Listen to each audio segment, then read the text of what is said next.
4.5. Should I ask the individual whose performance appraisal I am preparing to make up a list of accomplishments? Yes. Requesting a list of their accomplishments and achievements from each individual over the course of the year is one of the most effective ways to begin the performance assessment process. Tell me more. The best way to start the performance assessment phase of the process is for the manager to request an accomplishments list from each person she'll be evaluating.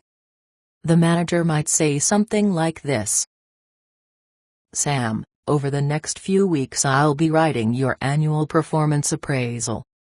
Before I even begin thinking about your appraisal, though, I'd like you to send me a list of all of the things you've done this year that you really feel good about. All of your achievements and accomplishments. It doesn't have to be formal, just send me an email or write it on the back of an envelope. And by the way, if there's anything that you did over the past 12 months that didn't turn out as well as you would have liked, don't include that. I am not interested in getting a balanced summary. I only want to know about the things you've done this year that you are really proud of." To begin, a request like this one puts a very appropriate and positive spin on the whole performance appraisal process.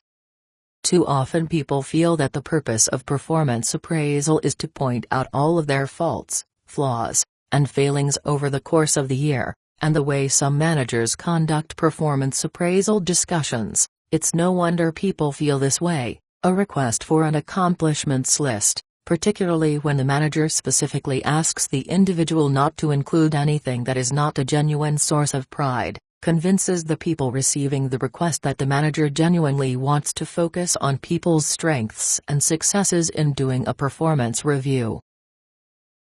Here, though, is the more important reason for asking for an accomplishments list.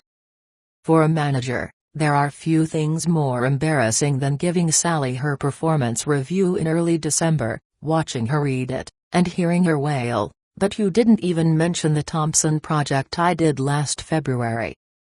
You then realize that you had forgotten all about one of her most important contributions to the company in the entire 12 months.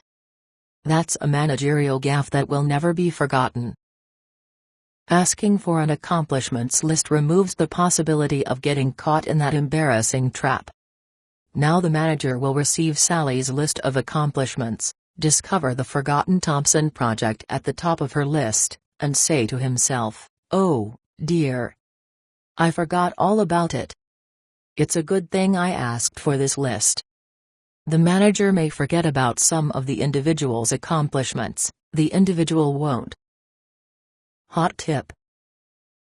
Another reason for asking for the accomplishments list is that it will give you a good perspective on how the individual looks at her own performance. Is her accomplishments list reasonable, demonstrating a mature view of genuine achievements over the course of the year? Or is it filled with any possible positive actions, most so minor that they are hardly worth mentioning? Is the list remarkable for how short it is, and how trivial the accomplishments listed?